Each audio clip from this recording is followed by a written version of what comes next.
ইসমাইলকে জবাই করার জন্য বাবা এবার রেডি হয়ে গেলেন। একটা ছুরি আর একটা রশি গোপনে নিয়ে রওনা হলেন মক্কা নগরীতে ইসমাইলকে জবাই করার জন্য। কারো কাছে কিছু বলা যাবে না, কিন্তু ইসমাইল যেই ঘরে থাকে একটা ছোট ঝুপড়ির মতো। ইব্রাহিম নবী যত কদম বাড়ায় কলিজাটা কেমন যেন ফেটে যাইতেছে, মায়া আর মায়া চুম্বকের মতো। আমার কলিজার আপন, এত আদরের সন্তানের এতদিন আমি পাই নাই। যত সামনে যায় তত ইব্রাহিমের কলিজাটা দুর্বল হয়ে যায়। ঘরের দরজায় ইসমাইলের পাইয়া ডাক দিছে, বাবা আসো। কিন্তু ইসমাইল চিনে নাই লোকটাকে। ঘরের মধ্যে দৌড় দিছে। আল্লাহর নবী সালাম দিলেন, আসসালামু আলাইকা ইয়া আহলাল বাইত। ঘরের মধ্যে ঢুইকে যখন হাজেরা দেখলো, সালাম নিয়ে কান্না শুরু করলে, চোখের পানি, হৃদয় হৃদয় ভাঙ্গা কান্না। ইসমাইলের মা কয়, চিনোনি বাবা? এই তোর বাবা ইব্রাহিম। বাবার কাছে যাও, দূরে থাকিও। মালিকের কঠিন পরীক্ষার ইসমাইল, এই তোর বাবা নবী ইব্রাহিম। বাবা সন্তানের পাইয়া বুকে জড়াইয়া কান্নার আওয়াজ, এমন মায়ার কান্না শুরু হয়ে গেল। নবী আবার চিন্তা করলেন, না জানি আবার মায়ার কারণে পরীক্ষায় ফেল করি। নবী বললেন, হাজেরা দেরি করার সময় নাই, জবাই করতে নিব তাও তো বলা যাবে না। নবী কৌশল করে বললেন, ও হাজেরা, ইসমাইলের সুন্দর করে সাজাইয়া দাও, মালিকের দাওয়াতে যাব। মা হাজেরা তো ভাবছেন দুনিয়ার কোনো মালিক দাওয়াত দিছে সেখানে যাবে। মা হাজেরা বুঝতে পারেন নাই যে আসল মালিক দাওয়াত দিয়েছে। মা হাজেরা এতটুকু বুঝা দুনিয়ার মালিকের দাওয়াতে যাবে, বাবার সাথে যাবে। মা বড় আনন্দিত হইয়া ইসমাইলের এমন সুন্দর করে সাজায় দিলেন। এবার ইসমাইলের নিয়ে বাবা রওয়ানা। বাবা সামনে হাঁটে, ইসমাইল পেছনে পেছনে হাঁটে।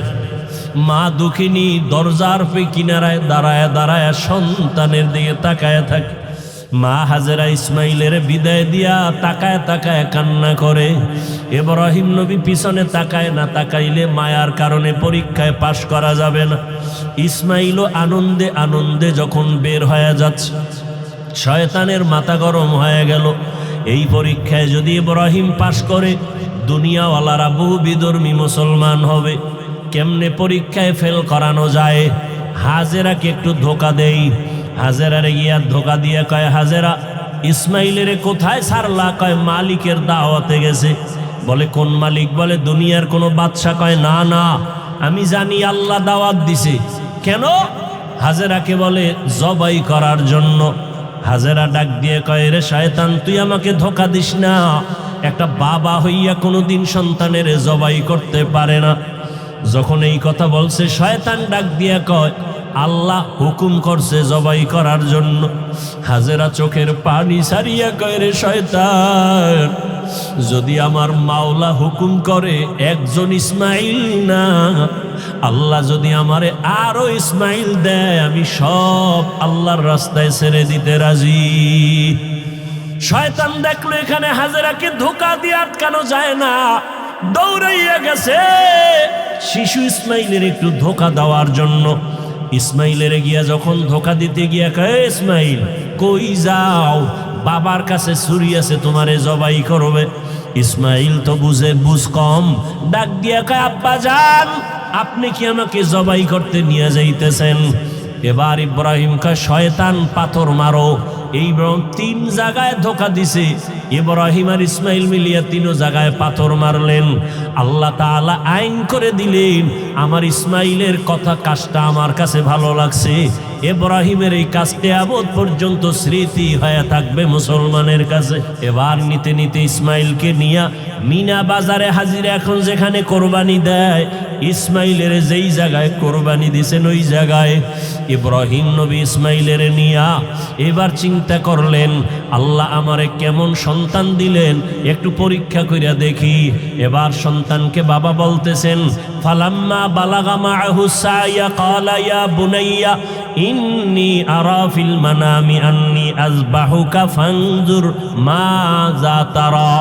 ও বাবা, আমি স্বপ্নে দেখলাম তোমাকে জবাই করতেছি, বলো বাবা তোমার কি মতামত বলো। ইব্রাহিম নবী কথাটা বলা মাত্রই সাথে সাথে সেকেন্ডের মধ্যে সন্তান ইসমাইল জবাব দিয়ে দিলেন, ইয়া আবাতিফ আল মা তুমার সাতাজিদুনি ইনশাআল্লাহ মিনাস সাবিরিন। আব্বাজান, দ্রুত আমাকে আল্লাহর হুকুম মতো জবাই করেন, ইনশাআল্লাহ আমাকে আপনি ধৈর্য ধারণকারীদের মধ্যেই পাবেন। আব্বাজান, আমাকে দ্রুত জবাই করেন, দেরি করলে আবার বুঝি আল্লাহ হুকুমটা ফিরায় নিবে, কপাল পুড়ে যাবে। একটা সন্তান বাবার সামনে কতটা বিনয়ী হইয়া বাবার ইজ্জত রক্ষার জন্য আল্লাহর মুহাব্বতের বন্ধনে নিজেকে পেশ করে দিলেন। তবে ইতিহাসবিদরা লেখেন, ইসমাইল একটু কান্না করে বলছেন, বাবাজান আপনি যদি এই কথাটা আমাকে একটু বাড়ি বসিয়া বলতেন, আমি আমার দক্ষিণী মায়ের থেকে একটু চির বিদায় নিয়ে আসতাম। কারণ 6টা বছর আমার মা আমার এত কষ্ট করে লালন পালন করে বড় বানাইছে।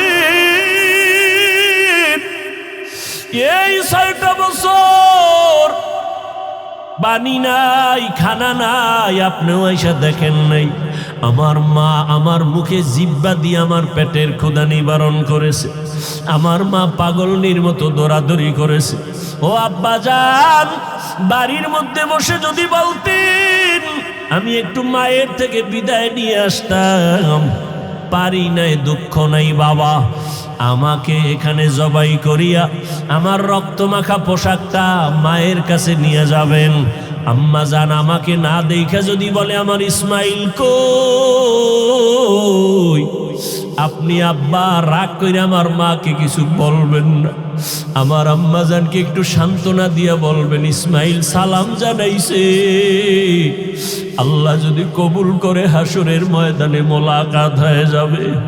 আব্বা জান, আর আপনার কাছে দাবি, আমাকে জবাই করার আগে আপনি আমার হাত পাও রশি দিয়ে বাঁধেন, কারণ জবাই করতে গিয়া আমার হাতে পায়ে নড়াচড়া যদি আপনার শরীরে লাগে বেয়াদবি হবে, আল্লাহ বেজার হয়ে যাবে। আব্বা জান, আপনি কাপড় দিয়ে আপনার চক্ষু দুইটা বেঁধে নেন, কারণ জবাই করার সময়, ছুরি চালানোর সময় আমার চেহারায় যদি আপনার নজর লাগে, মায়ার কারণে আপনি জবাই করতে পারবেন না, আল্লাহ বেজার হয়ে যাবে। আব্বাজান, আমি শুইয়া পড়লাম, তাড়াতাড়ি আমার গলায় ছুরি চালান। ইব্রাহিম নবী ইসমাইলের শোয়াইয়া যখন ছুরিটা চালাইতে চায়, আমার মাওলার কুদরতি অন্তরে এত মায়া, আমার আল্লাহ ডাক দিয়ে কয়, রে ছুরি,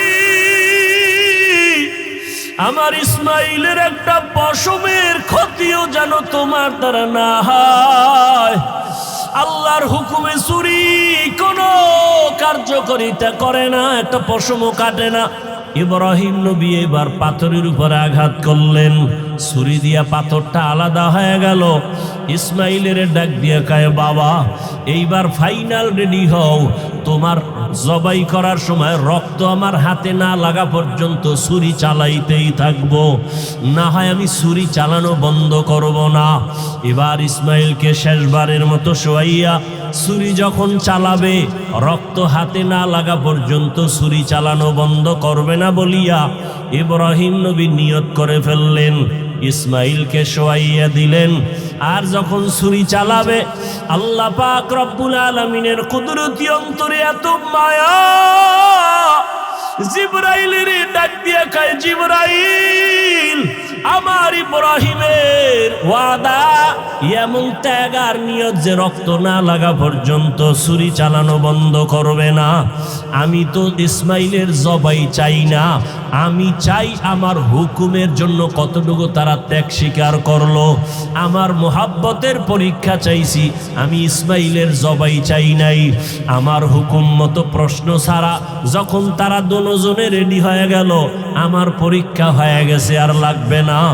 ইসমাইলের জবাই করার আগে, ছুরির নিচে দেওয়ার আগে, জান্নাতি একটা দুম্বা নিয়ে যাও, ইসমাইলের সরাইয়া জান্নাতি দুম্বাটা যখন ছুরির নিচে দিয়া দাও। ইব্রাহিম নবী ছুরি চালায়, জিব্রাইল আমিন দুম্বা নিয়ে রওয়ানা। দেখতেছে আমি যাইতে না যাইতেই মনে হয় ছুরির নিচে ইসমাইল জবাই হয়ে যাবে। জিব্রাইল আমিন আসমান থেকে একটা আওয়াজ দিছে, আল্লাহু আকবার, আল্লাহু আকবার। ইব্রাহিম নবী তাকাইছেন, তিনিও ডাক দিছেন আল্লাহু আকবার, আল্লাহু আকবার। এইবার ইসমাইলও আওয়াজ দিলেন লা ইলাহা ইল্লাল্লাহ। এইভাবে আওয়াজ দিয়া ইব্রাহিম নবী যখন চক্ষু খুইলা দেখেন রক্ত হাতে লাগছে, ছুরিটাও ছাড়লেন। যখন তাকায়া দেখে খুশি মনে ইসমাইল বুঝি কোরবানি হয়ে গেল, কিন্তু না, দেখে একটা অপরিচিত জন্তু জবাই হয়ে গেল। ইসমাইল পাশে সুন্দরভাবে দাঁড়ানো।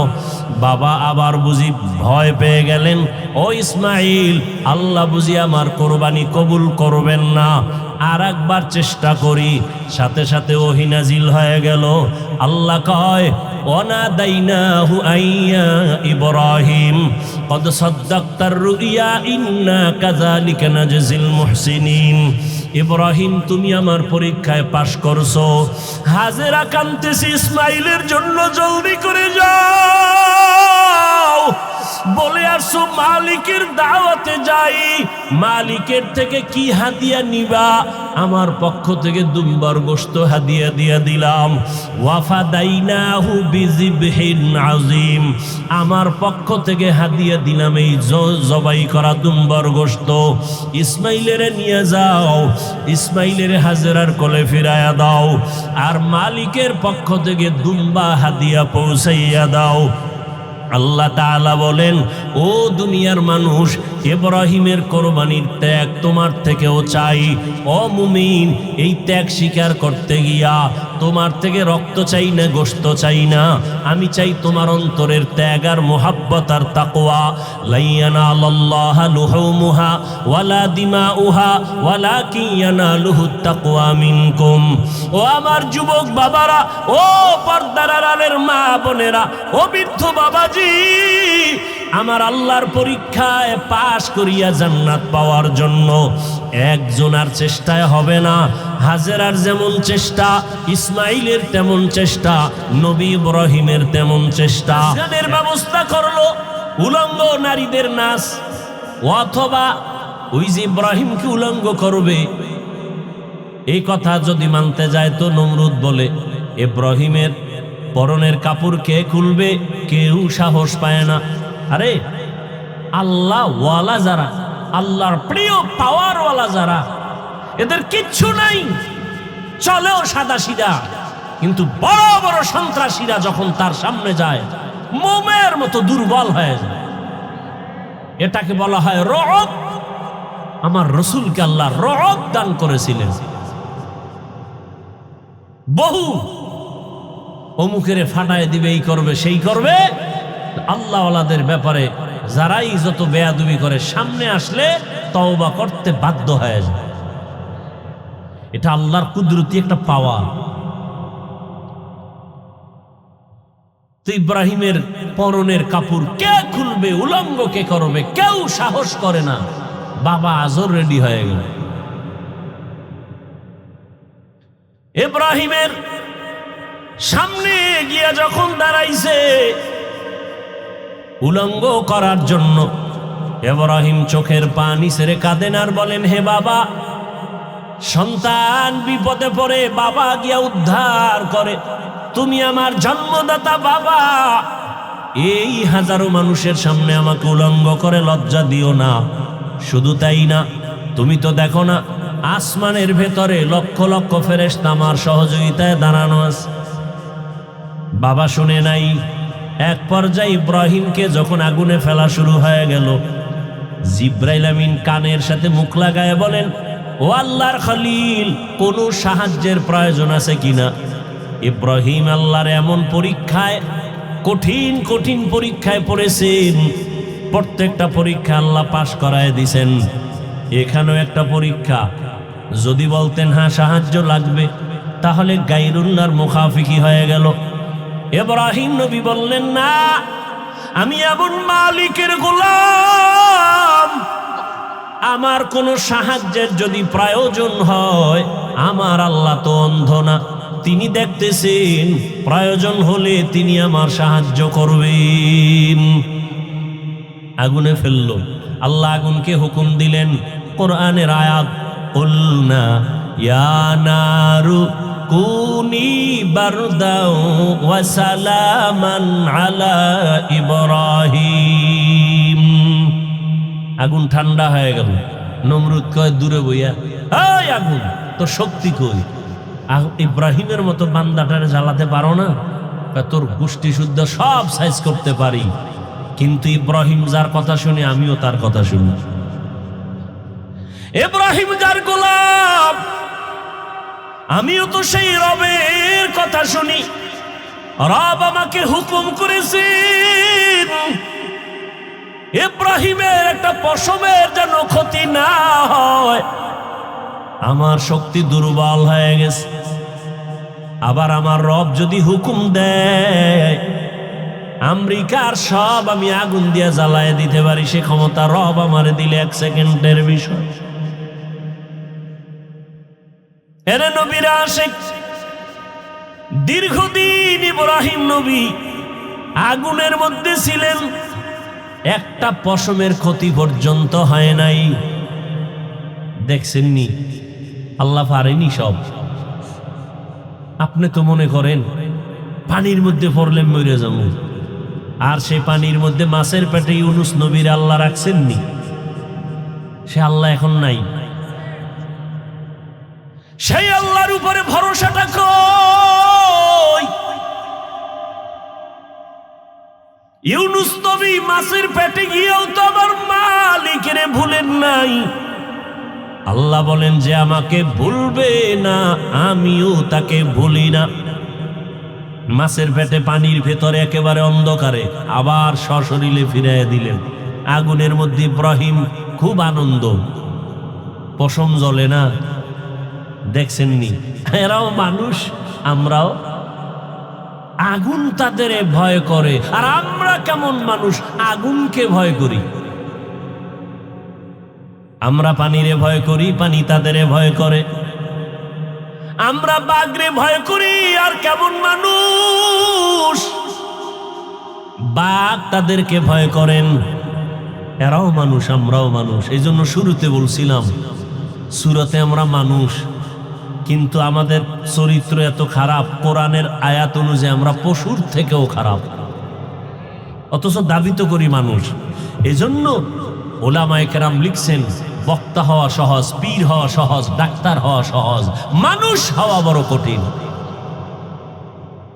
গর্ব সূরত আদমি ইনসাবুদে আহমদবু জাহলো হামেক সাবুদে আদমিরা আদমিয়ত লাজমাস্ত আউদেরাগর বুনা বাশদ হি জামাস্ত আদমিয়ত লাহমশা মো পশত নিস আদমিয়ত জুজরে যায় দোসতে নিস। ইব্রাহিম নবী দীর্ঘদিন থাইকা আল্লাহর হুকুমে বের হয়ে গেলেন। এইবার বের হইয়া কয়, না, এত বড় জালেমের দেশে আর থাকা যাবে। এবার হিজরত শুরু। হিজরত থেকে এবার ইব্রাহিম নবী বিশ্ব সুন্দরী বিবি সারার সাথে, চাচাতো ভাই আত্মীয় এক নবী তার সাথে, এবার ইব্রাহিম নবী বিদায় নেয় আর বললেন, ইন্নী জাহিবুন ইলা রাব্বি সাইয়াদিন, আমি আমার রবের দিকে রওনা করলাম, অর্থাৎ আমার রবের সন্তুষ্টি অর্জনের জন্য যেই জমিনে গেলে আমি রবেরে পাবো সেখানে রওনা দিলাম। সাইয়াহদিন, নিশ্চয়ই আমার আল্লাহ দ্রুত আমার জন্য রাস্তা খুলে দিবেন। যাওয়ার পথের ঘটনা জানেন, ইব্রাহিম নবী বিশ্ব সুন্দরী বিবি সারাকে নিয়ে আসে, কিন্তু কোনো সন্তান নাই। রাস্তার মাঝে এই সুন্দরীর খবর পাইয়া এক জালেম মিশরের মধ্যে তারে আটকায়া দিল। সুন্দরী সারাকে নিয়ে গেল তার খাস কামরার ভেতরে। ইব্রাহিম নবী চুপচাপ বসে আছেন, জালেমের আটকায় পড়ে গেছেন। কত কঠিন কঠিন পরীক্ষা নবীদেরকে আল্লাহ করেছেন, এর মধ্যে সব থেকে কঠিন ইব্রাহিম নবীর উপরে পরীক্ষা। যাবে হিজরত করিয়া এক জালেম থেকে, মাঝখানে যে আর এক জালেমের আন্ডারে বেরিয়ে গেছে, বিবিকে নিয়ে গেছে ধরে খাস কামরায় জালেম ঢুকাইয়া বলে, তুমি বিশ্ব সুন্দরী, ওই পুরুষ তোমার স্বামী? বলে হ্যাঁ। ইব্রাহিম নবী পেরেশান হয়ে গেলেন, আমার স্ত্রী কত সতী সাধ্বী, কত বড় দামি, আমি এক নবীর স্ত্রী, আজ না জানি বেঈমানের হাতের ছোঁয়া লাগে না পাক হাত। আল্লাহ কা ইব্রাহিম অন্তরের চক্ষু খুলে দি, আলেম যা করবে এখানে বসে সব দেখতে পাইবা। ক্ষমতা আল্লাহ দিতে পারে না? পারে না। এরকম পাওয়ারওয়ালা বান্দা আছে না নাই? এই পাওয়ারের নাম কোরআনের ভাষায় ফুরকান। ইয়া আইয়ুহাল্লাযীনা আমানু ইন তাত্তাকুল্লাহ ইয়াজআল লাকুম ফুরকানা।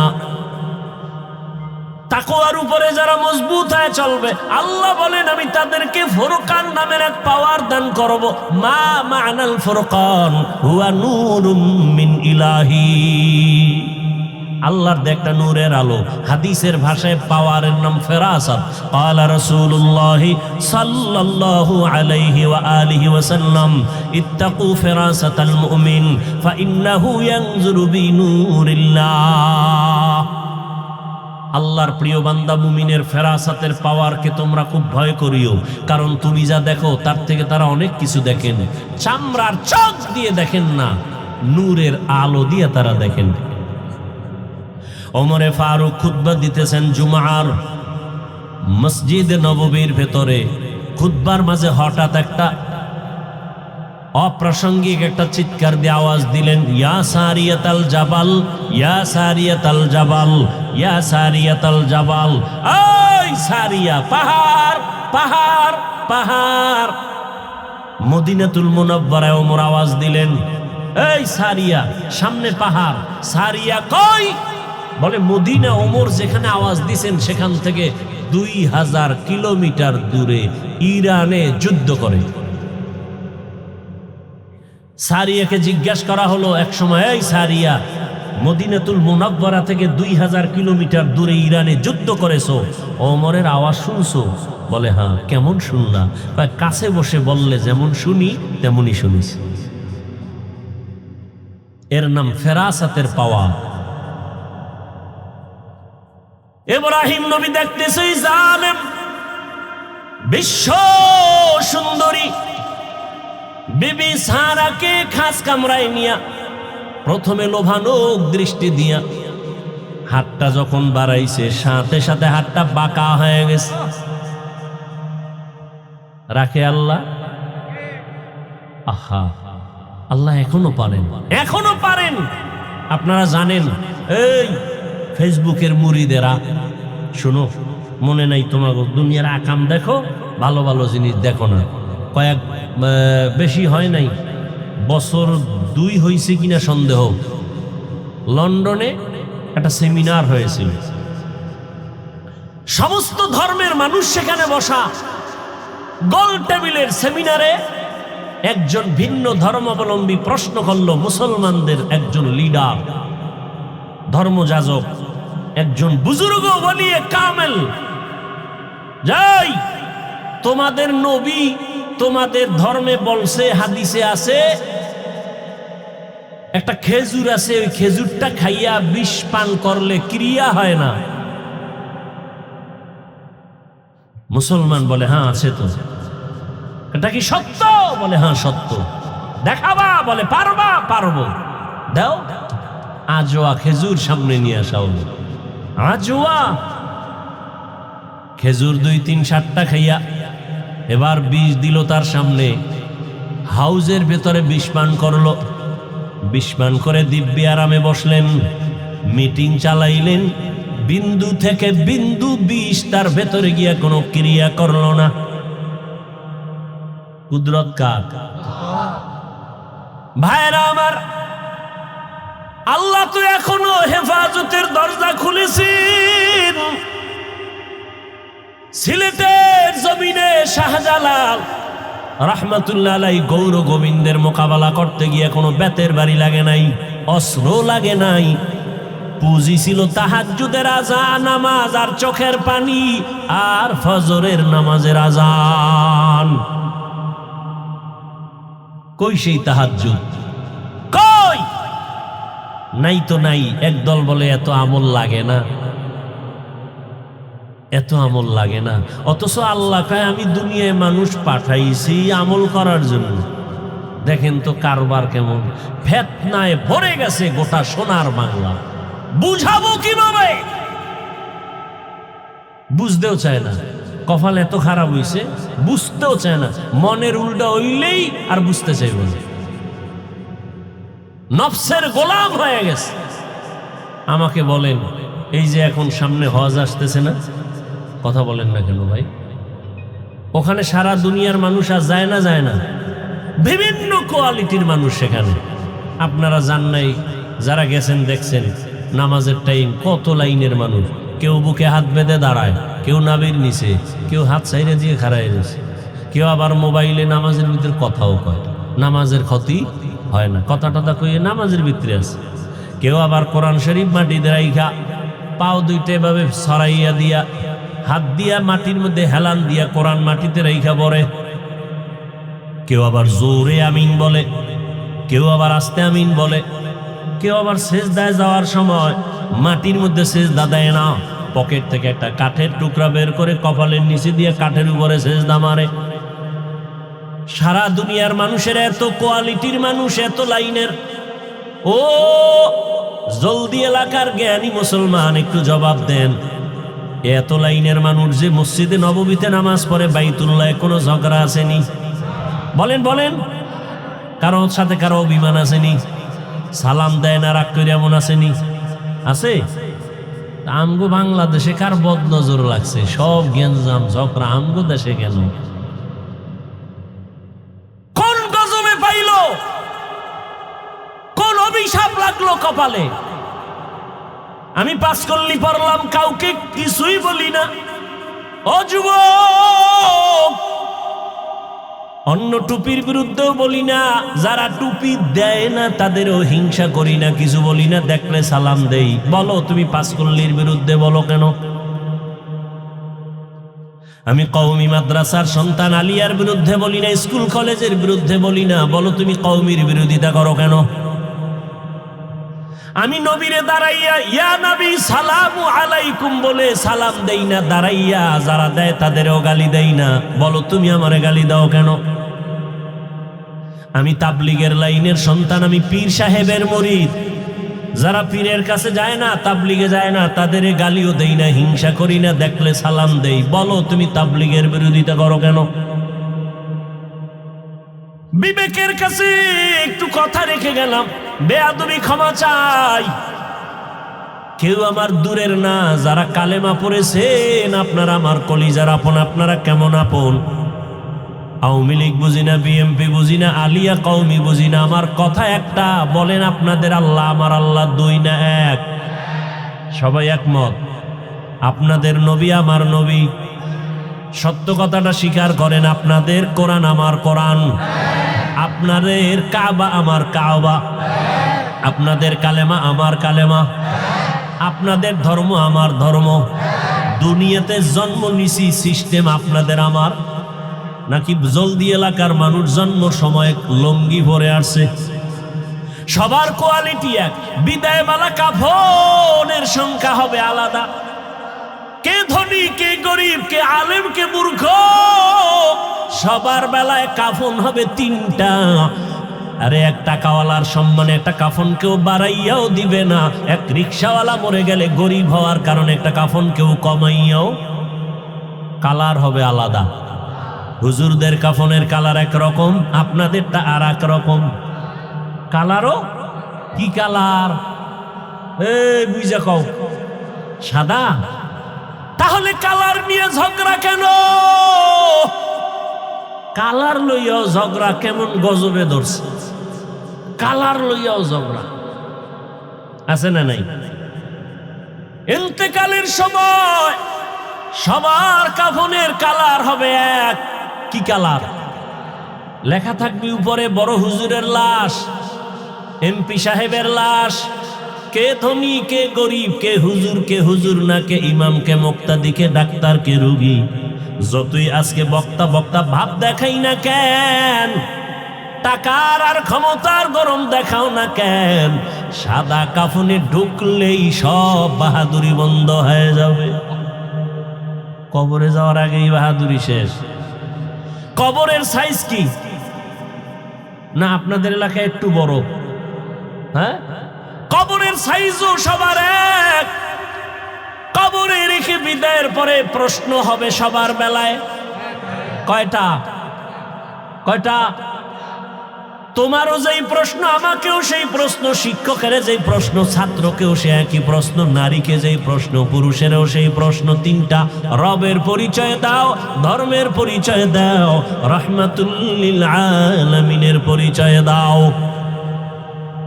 তাহলে আপনার আমার আল্লাহ এক, নবী এক, কোরআন এক, কাবা এক, ধর্ম এক, কালেমা এক, কাফন এক, কালার এক, কবর এক, প্রশ্ন এক। লেবাস পোশাক কেন আলাদা? আপনাদের বয়ান তো করার কোনো দরকারই পড়ে না, কারণ আপনি আল্লাহ মানেন, নবী মানেন, কোরআন মানেন, হাদিস মানেন। বয়ান তো করবো আজকে উত্তরবঙ্গে পঞ্চগড়ে, সেখানে টাকা দিয়া মুসলমানের কাদিয়ানি বানানো হচ্ছে। আজকে তো বয়ান করার বেশি দরকার চট্টগ্রামের পাহাড়ের ভেতরে গিয়া খ্রিস্টান মিশনারিরা মুসলমানের টাকার লোভ দেখায় আর বিধর্মী বানায়। কিন্তু ওখানে যাওয়ার সময় কই? মুসলমানের পেছনে ঘুরতে ঘুরতে ঘুরতে ঘুরতে পাগল হয়ে গেলাম।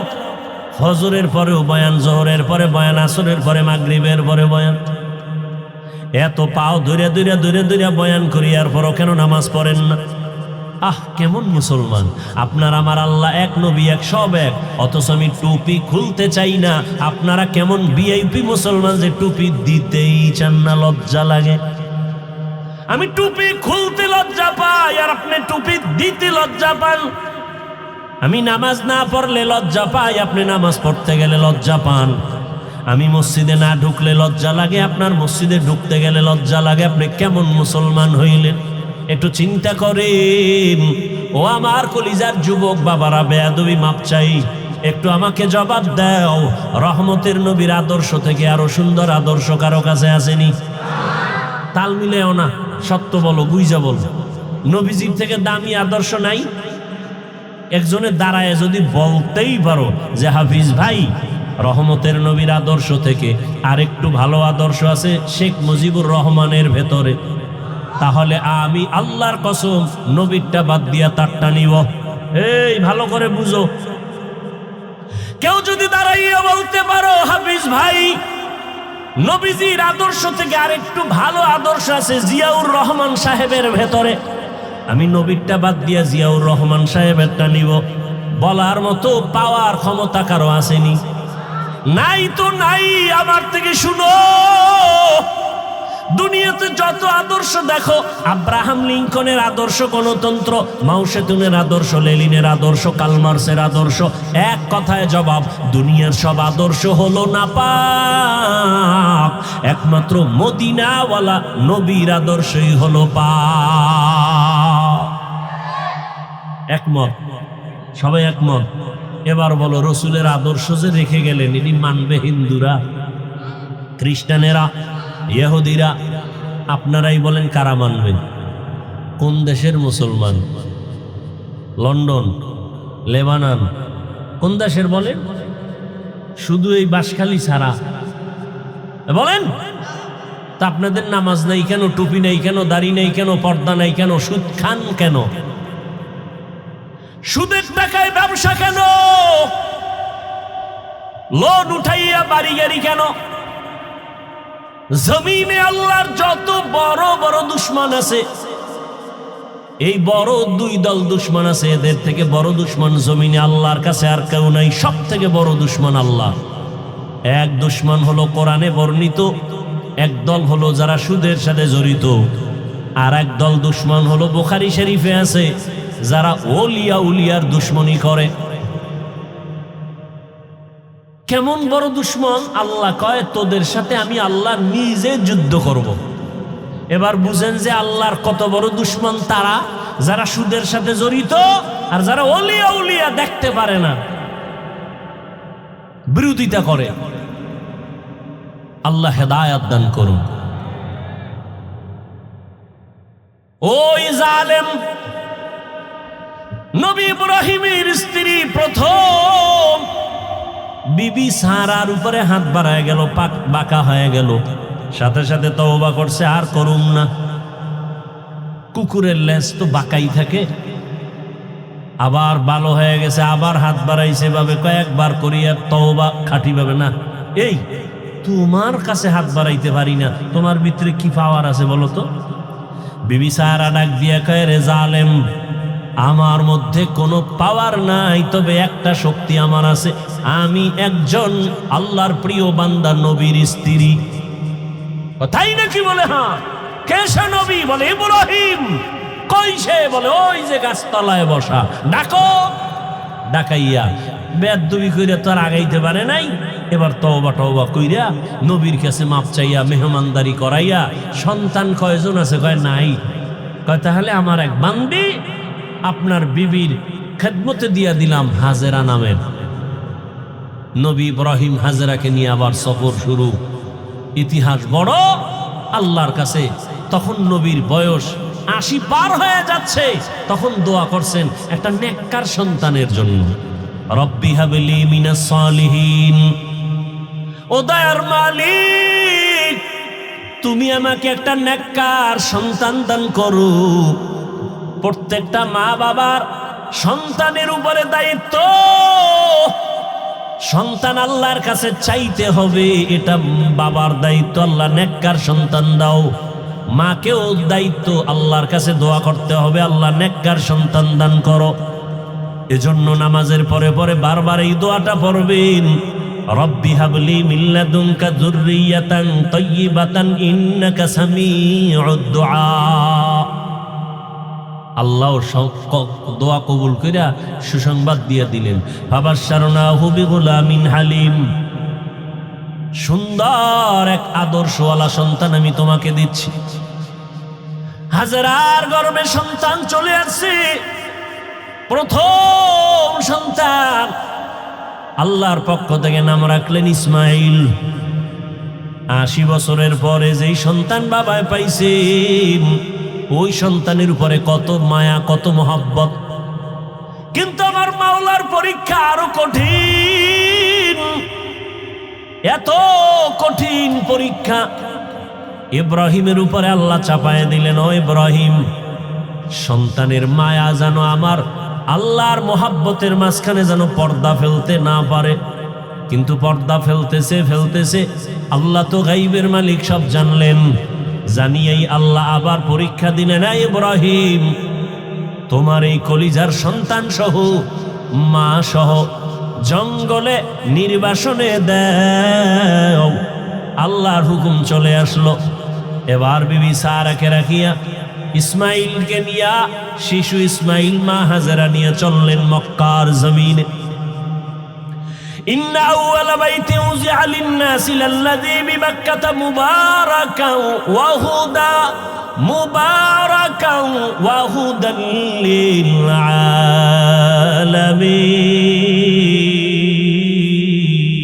আলামিন। হেদায়েতের ঘর বানাইলেন আমার আল্লাহ। কোনো মানুষ নেই, জঙ্গল, পাহাড়, ওখানে নিয়ে গেলেন। কেমন পরীক্ষা দেখছেননি? কই নিয়ে যাইতেছে বলার অধিকার নাই, জবান বন্ধ, ইশারা ইঙ্গিতে বলবে কিনা তাও ভয়। একজন নারী সৃষ্টিগতভাবেই দুর্বল, আবার সাথে শিশু বাচ্চা, আরো পেরেশানি। বাইতুল্লাহর পাশে সাফা মারওয়া, এখন যে পাহাড়ের মাঝখানে জঙ্গল, চতুর্মুখী ওখানে রাখলেন। রাইখা ইব্রাহিম নবী হাঁটা শুরু করছে। কইতন কই আইলাম, কই রাখতেছি, কেন রাখতেছি, কয়দিনের জন্য, কোনো আওয়াজ নাই। আল্লাহর পরীক্ষা, ইব্রাহিম জবান খোলা যাবে না। মানে ইব্রাহিম নবী তো যাইতেছে। হাজেরা পেরেশান হয়ে গেলেন, ও পয়গম্বর, আমাদের আপনি কোথায় রাখেন? জবাব নাই। কই যান? জবাব নাই। কয়দিনের জন্য? আওয়াজ নাই। শেষ সময় পিছন দিক দিয়া মা হাজেরা ইব্রাহিম নবীর আঁচলটা ধরে বললেন, দাঁড়ান, আপনার কথা বলবেন না, ঠিক আছে, তো এইটা শেষ সময় বইলে যান। আমগো যেখানে রাখলেন, এটা কি আপনার মন মতো নাকি রবের ইশারা? নবী এখনো জবান খুলে না, তবে ইশারায় বললেন রবের ইশারা। মাথা নাড়াইয়া বললেন, এটা রবের হুকুম। লা তাআতা লি মাখলুকিন ফি মাসিয়াতিল খালিক। খুতবায় হাদিস পড়েছিলাম, নবী বলেন, কোন মাখলুকের মন সন্তুষ্ট করার জন্য মালিকের সাথে কোনো বিরোধিতা করা যাবে না, অথবা আমার আল্লাহকে বেজার করে কোনো মাখলুকের খুশি করা যাবে না, হারাম। আল্লাহকে বেজার করে মা বাবারে খুশি করা হারাম। আল্লাহকে বেজার করে পীরকে খুশি করা হারাম। আল্লাহকে বেজার করে ওস্তাদকে খুশি করা হারাম। আল্লাহকে বেজার করে কোনো ব্যক্তিকে খুশি করা হারাম। দুনিয়ার সব বেজার হয়ে যাক, কোনো দুঃখ নাই, আমার আল্লাহকে বেজার করা যাবে না। ইশারায় বললেন, হ্যাঁ, রবের হুকুমে রেখে গেলাম। রেখে তো গেলেন। ইব্রাহিম নবী তো জবান বন্ধ, কোনো আওয়াজ নাই। ইশারায় বুঝাইলেন রবের হুকুম। এই আওয়াজটা পাইয়া মহিলাদের দিল তো স্বাভাবিক একটু নরম। মা হাজেরা কান্না শুরু করলেন আর বললেন, ও দয়ার স্বামী, এখানে আপনি আমার রবের হুকুমে রেখে যাইতেছেন। আমার বাচ্চা শিশু ইসমাইল ছাড়া কেউ নাই, মানুষ নাই, জঙ্গল, পাহাড়, অন্ধকার, একটু পানি আছে, এই পানি যদি না থাকে কোথায় যাব? বাচ্চারে যদি দুধ পান করাইতে না পারি, নির্জন জায়গা, কোথায় যাব? আপনার কাছে কোনো দাবি নাই, মালিকের কাছে একটু দোয়া করবেন আমাদের জন্য। ইব্রাহিম নবীর জবান তো বন্ধ। হাজেরা বলতেছে, নবী কানে শুনতেছে, জবাব না দিয়া হাঁটতেছে। হাইটা হাইটা পাহাড় বাইয়া নিচে নামলেন। নিচে নাইমা ইব্রাহিম নবী মালিকের দরবারে হাত উঁচু করে দোয়া করলেন, রব্বানা ইন্নী আসকানতু মিন যুররিয়্যাতি বিওয়াদিন গায়রি যি যারইন ইনদা বাইতিকাল মুহাররম রব্বানা লিয়ুকিমুস সালাতা ফাজআল আফইদাতান নাসি তাহবি ইলাইহিম ওয়ারযুকহুম।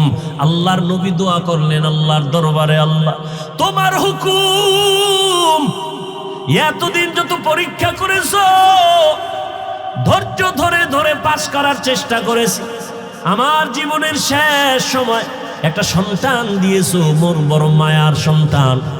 এই বয়সের সন্তানটাকেও পরীক্ষার মাঝে ফালাইছো, কোনো দাবি নাই, একটা দাবি, আল্লাহ তুমি ধৈর্য দাও, পাশ করার তৌফিক দাও।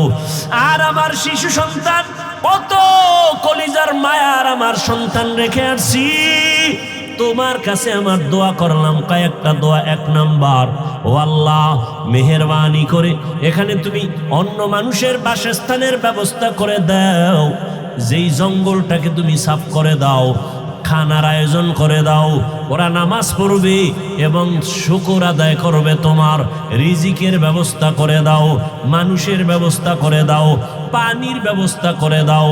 আল্লাহর নবীর দোয়া আসমানে কবুল হয়ে গেল। নবী ইব্রাহিম চলে গেলেন। মা হাজেরা, ইসমাইল, শিশু বাচ্চা, আর কেউ নাই। এক সময় পানি যা ছিল সব শেষ, এখন পানিও নাই। আম্মাজান বাচ্চা ইসমাইলকে দুগ্ধ পান করাচ্ছেন। এক পর্যায়ে দুধও শেষ হয়ে গেল। বাচ্চাকে আর কি দিবে, খাবার কোনো খাবার নাই, অচেনা জায়গা, চতুর্পার্শ্বে জঙ্গল, কোনো আওয়াজ নাই, মানুষ নাই, এমন এক হালাত। হাজেরা পাগলনির মতো হয়ে গেলেন। বাচ্চাটা কান্না করে ক্ষুধা। একদিন চলে গেল, 2 দিন চলে গেল, 3 দিন চলে গেল, মা সহ্য করতে পারে না। একটা বাচ্চার কলিজা ভরা মায়ের অন্তরে কত কষ্ট। একটা মা বাচ্চার জন্য কতটাই যে বেকারার হয়ে থাকে। এই বাচ্চার এত কষ্ট মা বুকে ধারণ করে করে বাচ্চাকে বড় বানায়। ও সন্তানেরা, মায়ের কষ্ট যদি ভাবতো, জমিনে কোনো সন্তান মা বাবার সাথে বেয়াদবি করতে পারতো না। মা এত কষ্ট করে করে আমাকে মানুষ বানাইছেন। ও আমার যুবক বাবারা, তুমি যত বড় টাকার মালিক হইয়া বাহাদুরি করো না কেন, তুমি জানো না তোমার মায়ের চোখের পানি ছাড়া তুমি হতে পারো নাই। মায়ের চোখের পানি আর দোয়া ছাড়া টাকার মালিক হতে পারো নাই। মা বাবার চোখের পানি দোয়া ছাড়া কোনো সন্তান সম্মানের চেয়ারে বসতে পারে না। মা বাবার চোখের পানি দোয়া ছাড়া পরীক্ষায় ভালো নাম্বার পাইতে পারে না। ও সন্তানেরা, ওই মা বাবার চোখের পানি আর দোয়া তোমার জীবনের সফলতার চাবি। বেয়াদবি করবা না, ওই মায়ের ঋণ জীবন দিয়েও আদায় করা সম্ভব হবে না। ইসমাইল শিশু বাচ্চা ক্ষুধার তৃষ্ণায় কান্না করে, ক্ষুধা, পেটে ক্ষুধা প্রচন্ড রূপ ধারণ করলো। মা হাজেরা কোথায় যাবে, পানিও নাই, খানাও নাই। হঠাৎ করে তাকায় দেখে মারোয়া পাহাড়ে একটু পানি পানি মনে হয়, কিন্তু দৌড় দিছে আম্মা জান। হালকাভাবে দৌড়াইয়া গিয়ে দেখে পানি না, সূর্যের আলো বালুর মধ্যে লাগছে, তো পানির মতো একটা ঝলমল করতেছে, কিন্তু পানি নাই। ওখানে যাইয়া আবার মারোয়া পাহাড়ে তাকায়, সফায় তাকায়, দেখে ওখানে আর একটু পানি পানি মনে হয়। আবার দৌড় দিছে, দিলের মধ্যে তামান্না, আমি না খাইয়া মরে যাই, আমার বাচ্চা যেন কষ্ট না পায়। আমার কলিজার সন্তান আমার গর্ভে থেকে ঘুমাইতে দেয় নাই। একটা বাচ্চা গর্ভে নিয়ে মা খানা খাইতে বসছে, বাচ্চা পেটের মধ্যে আঘাত করেছে। মায়ের পেটে এমন বেদনা শুরু হয়েছে, মা খানার প্লেটটা সরাইয়া বিছানায় শুয়ে কান্না শুরু করেছে। রহমতের নবী বলেন, ও নারীরা, এত মর্যাদা তোমাদেরকে দেওয়া হয়েছে, আর কিয়ামত পর্যন্ত কেউ মর্যাদা বাড়াতে পারবে না। ওই যে বাচ্চা গর্ভে নিয়া কষ্ট করে করে না খাইয়া দিন কাটাইলা, এক একটা দিন আমার আল্লাহ নারীর আমল নামায় রোজার সওয়াব দান করবেন। মা বাচ্চা গর্ভে নিয়ে রাতে ঘুমের বিছানায় গেছে, হঠাৎ করে বাচ্চা আঘাত করেছে, মা ঘুমাইতে পারে নাই, সারা রাত কান্না করে কাটাইছে। আল্লাহর নবী বলেন, একটা মা বাচ্চা গর্ভে নিয়ে রাত ঘুমাইতে পারে না, আল্লাহ তাআলা ওই মায়ের আমল নামায় কদরের রাতের সওয়াব আল্লাহ দান করবেন। এত মর্যাদা নারীদেরকে আল্লাহ দান করেছেন। আজকে যারা বলে ইসলাম নারীর অধিকার দেয় নাই, মর্যাদা দেয় নাই, এদের মতো চরিত্রহীন মুসলমান, ইসলামের দুশ্মন, মানবতার দুশ্মন জমিনে আর কেউ নাই। মা হাজেরা দৌড় দিলেন 2 পাহাড়ের মাঝে, দৌড় দিলেন কয়েকবার। এই যে দৌড় আল্লাহর কাছে খুব ভালো লাগছে। আল্লাহ পাক কিয়ামত পর্যন্ত আইন বানায় দিলেন, বিধান বানায় দিলেন। এই মক্কার হাজিরা, হজ করতে যদি যাও, আমার হাজেরা যেই পাহাড়ে 7টা চক্কর লাগাইছে, হাজি যদি হজ করতে গিয়া সফা মারওয়ায় আমার হাজেরার মতো চক্কর না দেও, আমি কোনো হাজির হজ কবুল করব না। নবীজি বাইতুল্লাহ তাওয়াফ কইরা যখন চক্কর দিতে গেছে সফা মারওয়ায়, নবী শেষ বয়সের হজের সময় খুব কষ্ট লাগছে, আল্লাহর কাছে কয় মনে মনে, ও আল্লাহ, তুমি আমারে হাজেরা না দিত আমাকে কষ্ট লাগতো নি। আল্লাহ পাক জানায় দিলেন, নবী আমার কাছে ভালো লাগছে হাজেরার দৌড়। শুধু আপনি না, কিয়ামত পর্যন্ত যত মানুষ আসবে বাইতুল্লাহ হজে আসবে, এই সফা মারওয়ায় যদি দৌড় না দেয়, একজন আর হজ কবুল করা হবে না। পাগলের মতো দৌড়াও, মাওলার দরবারে গিয়া মাওলার আশিক হইয়া যাও। চুলগুলো এলোমেলো, সাবান লাগানো যাবে না হাজি। নখ বড় হয়ে গেছে, নখ কাটা যাবে না। ময়লা পরিষ্কার করা যাবে না, আতর লাগানো যাবে না। এটা পাগল হয়ে যাও। মাওলার দরবারে পাগলামি, কার পাগল? জোরে বলো। এটা বুঝার মতো যাবো মেধা নাই, ওরাও পাগল। ওরাও কি? ওরা দুনিয়ার পাগল, ওরা আখেরাতের পাগল না। এজন্য ওরা বুঝে না যে মাওলার পাগল কেমনে হয়। ওখানে গিয়া পাগলামি। মাওলা পাকের মুহাব্বতের আশিক, আশিক মাশুক কি চায় সেইটাই দেওয়ার জন্য পাগল। প্রেমিকা আমার কাছে কি চায়, প্রেমিক তা খুশি রাখার জন্য তাই করে। বন্ধু কোন রঙের জামা পরে, আমার ওই জামা লাগবে, তো বন্ধুর মুহাব্বত আরো বাড়বে। টুপি মাথায় দেওয়া যাবে না, গেঞ্জি গায়ে রাখা যাবে না, সাদা কাপড় মরার আগে মরণের কাপড় পেঁচাও। এইবার সবার এক আওয়াজ, কে ফকির, কে ধনী, কে শিক্ষিত, কে অশিক্ষিত, সবার এক পোশাক, এক আওয়াজ, সব এক দরবারের ভিক্ষুক, সবার আওয়াজ এক, লাব্বাইক আল্লাহুম্মা লাব্বাইক, লাব্বাইক লা শারীকা লাকা লাব্বাইক, ইন্নাল হামদা ওয়ান নি'মাতা লাকা ওয়াল মুলক লা শারীকা লাক। আপনাদের কষ্ট হয় মনে হয়? আর একটু সামনে যাব, শেষ করে দিই কথাগুলো। ভাইয়েরা আমার, উঠা বসা করলে আমি মোনাজাত দিয়ে দেব। আমি এটা পারবো না, কারণ কষ্ট। আপনি যদি আমাকে মূল্যায়ন না করেন, আমার দরকার কি বয়ান করা? ভাইয়েরা আমার, মা হাজেরা দৌড়াচ্ছেন আর চোখের পানিগুলো পড়তেছে। ওদিকে ইসমাইল বাচ্চাও কান্না করে। বাচ্চা কান্না করলে দেখবেন ওদের পা গুলো লাফায়নি, দেখছেন আপ ডাউন করে। তো বাচ্চার পা লাফাচ্ছে, হঠাৎ করে পানির ফোয়ারা শুরু হয়ে গেছে। মা হাজেরা পানি দেখে একটা দৌড়াইয়া গিয়া পানিটারে আটকানোর জন্য, পারে না মহিলা মানুষ, খুব খুশি, তার ইবরানি ভাষায় একটা আওয়াজ দিলেন। দেখছেন নি মাওলার কুদরত? কি দিলেন? পানিকে বললেন ঝাম ঝাম, থাম থাম। আল্লাহর কাছে এই শব্দটাও কবুল হয়ে গেছে। কিয়ামত পর্যন্ত এই পানিকে কি পানি বলে? শব্দটা কার? এইমাত্র বলছি, শেষ। মা হাজেরার জবানের আওয়াজ, ঝাম ঝাম, থাম থাম। পৃথিবীর বিশুদ্ধ পানি। সাহাবাদের মধ্য থেকে কেউ নবীকে জিজ্ঞাসা করলেন, ইয়া রাসূলুল্লাহ, এই ঝমঝম কূপের পানির তলা কই? Crore crore crore, million trillion trillion পানি হাজি সাবরা নিয়ে যায়, কমে না বাড়ে না, সমান। নবী কয়, এই জমজম পানির কূপের তলা হলো হাউজে কাউসারের সাথে। আরো জোরে বলো, কোথার সাথে? মুফাসসিরিনে কেরাম লিখেছেন, কাউসারের পানির থেকেও জমজমের মূল্য বেশি। রাসূলকে যখন মেরাজে নেওয়া হয়, নবীজি বলেন, জিবরাইল আমিন আমাকে ধইরা জমজম কূপের পানি দিয়ে ওযু বানাইলেন। ওযু বললাম, এর আগে আমাকে শোয়াইয়া, চিৎভাবে শোয়াইয়া আমার বুকটাকে চিরলেন, ভেতর থেকে কলব বের করলেন, স্বর্ণের পেয়ালায় রাখলেন, ঝমঝম দিয়ে ধুইলেন, আবার ভেতরে রাখলেন, এরপরে আবার আটকায় দিলেন। রক্ত গেল না, সেলাই লাগলো না, ব্যথা অনুভব করলাম না।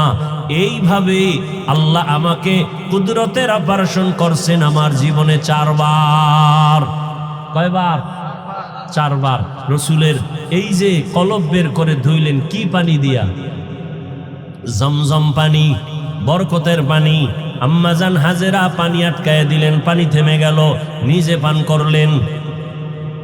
আজকে কিতাব দেখছি, আজকে নবীজি বলতেছেন, মা যদি ঝম ঝম থাম থাম না বলতেন তাহলে পানি পুরা পৃথিবীটা সয়লাভ হয়ে যেত।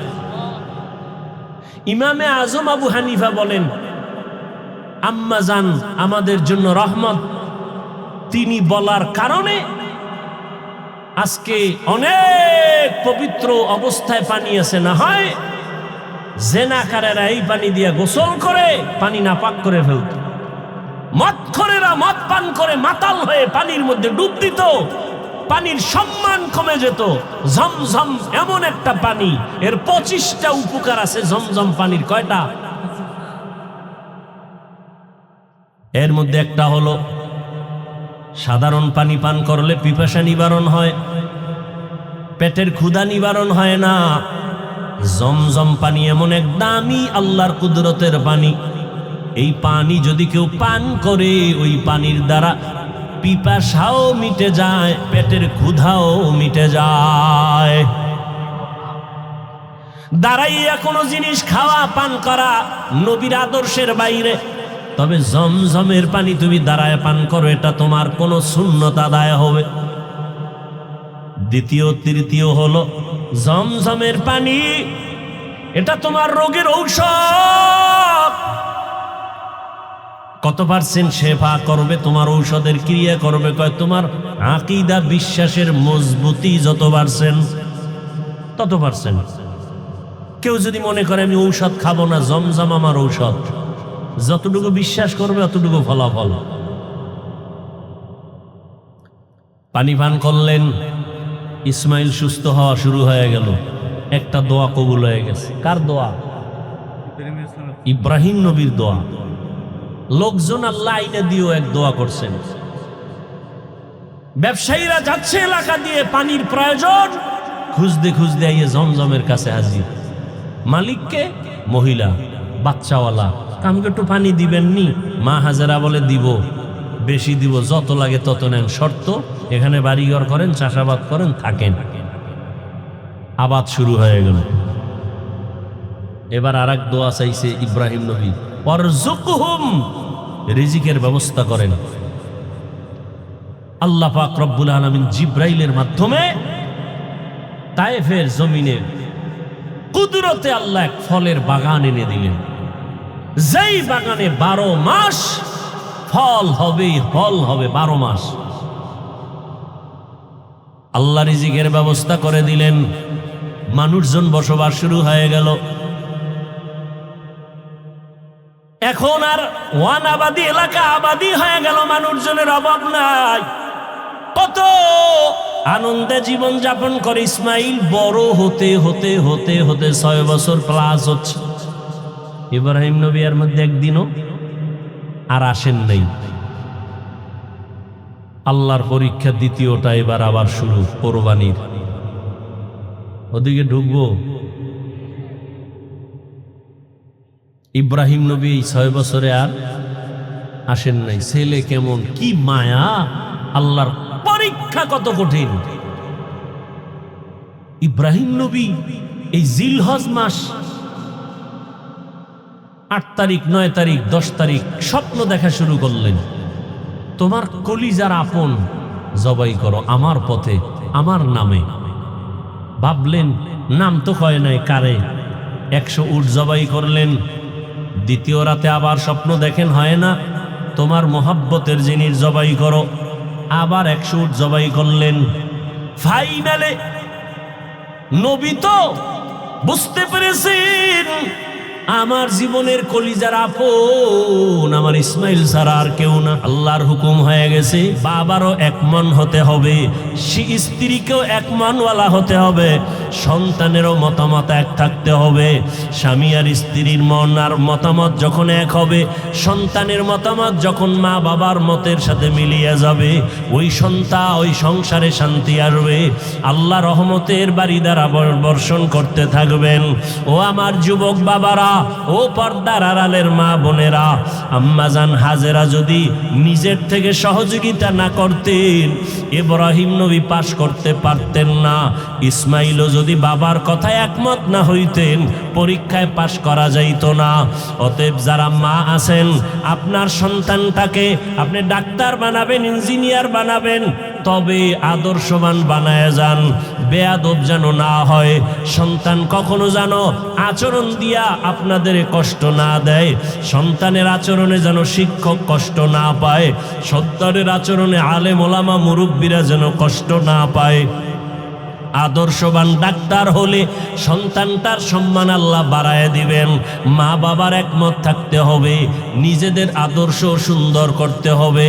ও আমার যুবক বাবারা, আমি এতক্ষণ বয়ান যা করলাম, একবারও কিন্তু বলি না স্কুল কলেজ বাদ দিয়া মাদ্রাসায় যাও, আমার মতো টুপিওয়ালা হও। বরং আমি শেষ বেলায় বলে গেলাম, তুমি ডাক্তার হও, ইঞ্জিনিয়ার হও, প্রফেসর হও, স্কুল কলেজে বড় কোনো বাধা নাই, তবে বেয়াদবি করবা না। মা বাবার দোয়া নিও, শিক্ষকের দোয়া নিও, ওলামায়ে কেরামের দোয়া নিয়ে আদর্শ ডাক্তার হইও। মা বাবার সাথে যদি বেয়াদবি করে বরদোয়া নাও, মরার আগে পঙ্গু হয়ে যাবা, কপাল পড়ে যাবে। শিক্ষকের সাথে যদি বেয়াদবি করে বরদোয়া নাও, লেখাপড়ার জীবন থেকে ধ্বংস হয়ে যাওয়া।